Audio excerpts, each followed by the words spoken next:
So what is 2025? जैसे एक दीवार है, एक बाउंड्री है और उसके पीछे कुछ था और उसके आगे कुछ है कि 2025 से आगे, 2025 से ऑनवर्ड एक ऐसी दुनिया है, एक ऐसा वर्ल्ड है कि जो कि ना हम तसव्वुर कर सकते हैं और ना ही कोई आम इंसान, चलता फिरता कोई आम इंसान ये बात को तसव्वुर कर सकता है कि 2025 के बाद क्या दुनिया आने वाली है।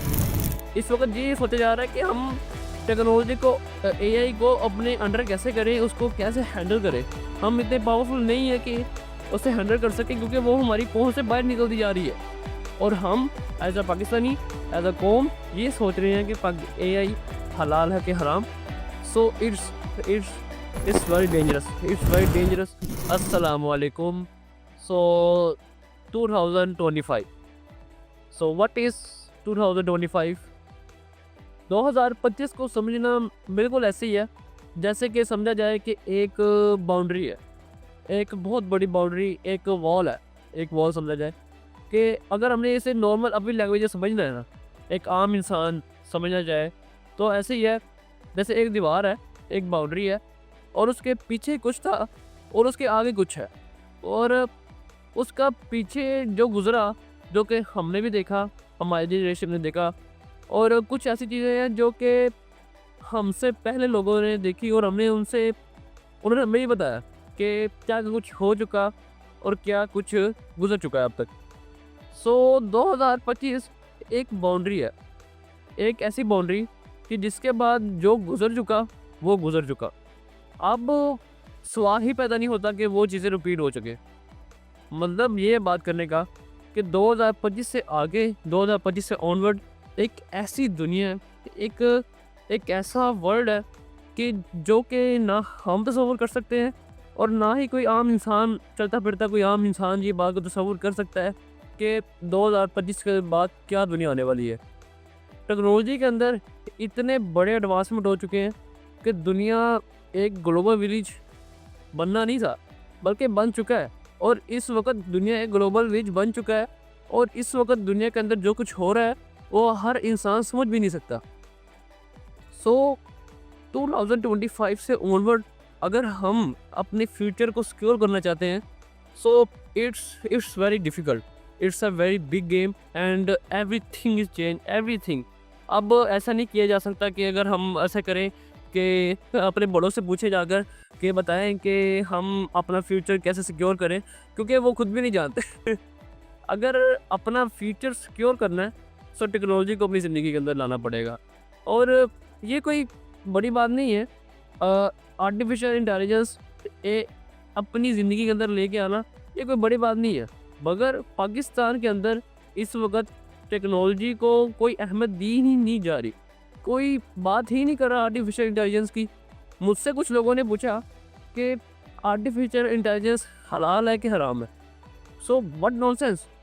टेक्नोलॉजी इस लेवल से गुजर चुकी है कि दुनिया परेशान है कि हम इसे कैसे हैंडल करें।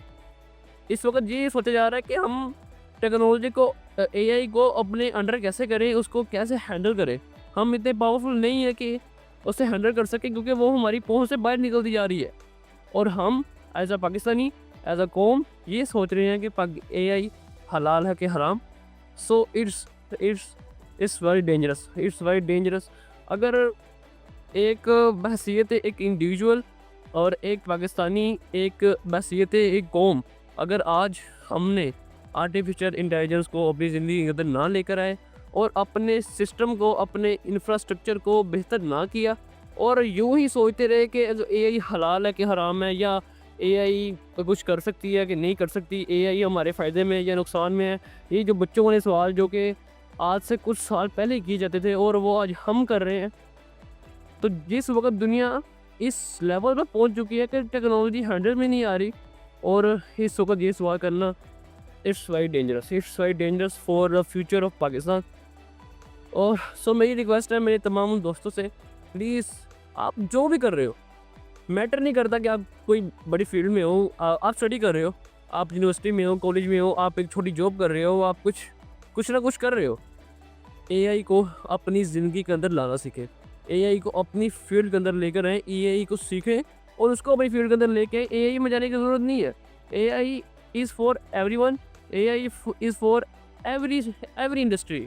सो अगर AI के अंदर कुछ लोग होते हैं जो AI को समझते हैं कि AI शायद कोडिंग का नाम है, AI शायद प्रोग्रामिंग का नाम है, AI नाम है जी कुछ बड़ा करने का, यानी कि कुछ ऐसे आइडियाज़ के ऊपर काम करना, मीन्स के कुछ ना कुछ बनाना, कुछ सॉफ्टवेयर इंजीनियरिंग का आई थिंक कुछ ऐसा है।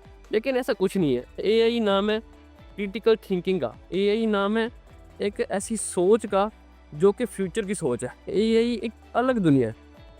ज़रूरी नहीं है कि इस दुनिया के अंदर आप एंटर हो, ज़रूरी ये है कि आप इस दुनिया के अंदर खुद का अपना नाम बनाएं, अपने आप को इन्वॉल्व करें, इसके अंदर अपने आप को लेकर आए।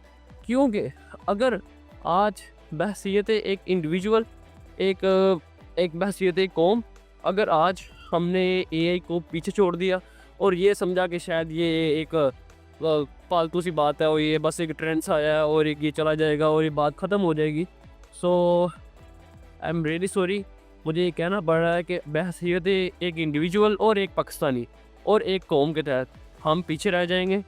दुनिया हमसे आगे तो गुजर चुकी ही है, मगर बहुत ज़्यादा आगे गुजर जाएगी। एक मिसाल के साथ तक समझाता हूँ। अगर 10 घोड़ों की रेस चल रही है ना, 10 घोड़े भाग रहे हैं, तो जाहिर है उनमें से एक ही फर्स्ट आएगा और दूसरा सेकंड आएगा, तीसरा थर्ड आएगा और एक आएगा जो 10वें नंबर पे होगा। मगर एक ऐसा घोड़ा जिसने भागना शुरू ही नहीं किया, मतलब कि वो अपनी जगह पर ही बैठा हुआ है, बाकी 10 घोड़े भाग रहे हैं और 11वां बैठा हुआ है, तो इसका मतलब ये है कि वो किसी भी नंबर पर नहीं आएगा, बल्कि वो अपनी जगह पर ही वहीं रहेगा।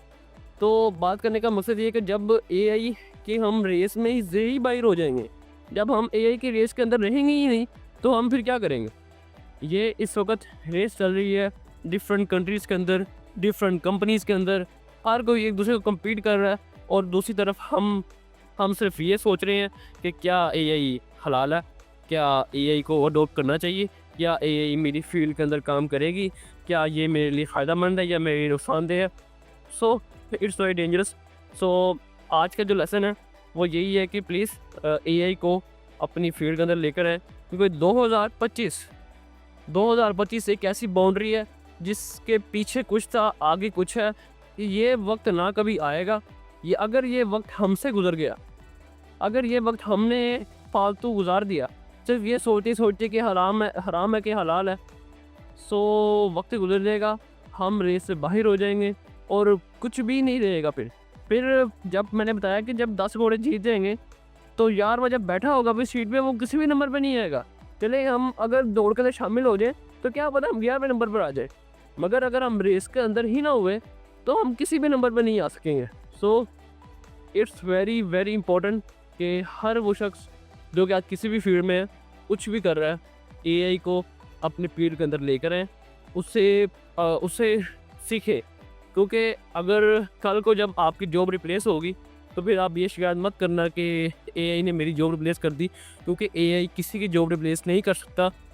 आपकी जॉब वही बंदा रिप्लेस करेगा जिसने AI का सीखा होगा और उसको अपनी ज़िंदगी अंदर इस्तेमाल किया होगा। So thank you very much. Allah हाफिज़।